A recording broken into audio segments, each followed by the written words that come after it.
पुण्यामधलं एक असं hidden place जे 1300 वर्ष जुनं आहे, पण अजूनही ते पुण्यात आहे हे खूप कमी लोकांना माहिती आहे. आज मी तुम्हाला घेऊन चालले पाताळेश्वर केव्जमध्ये. JM रोडच्या रशमध्ये अशा शांत आणि हिस्टॉरिकल प्लेस असेल असं कोणालाही वाटणार नाही, पण एकदा आत आला की फुल व्हाईब चेंज होते. तर ही केव 8व्या सेंचुरीमध्ये राष्ट्रकूट काळात बनवले आहे आणि विचार करा, हे एका दगडामध्ये बनवलं आहे, तेव्हा तर मशीन्स पण नव्हत्या.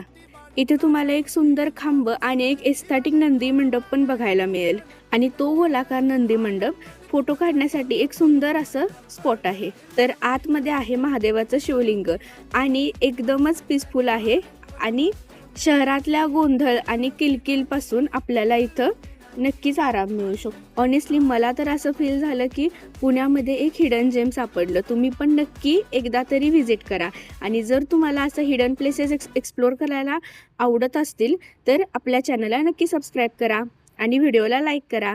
बाय.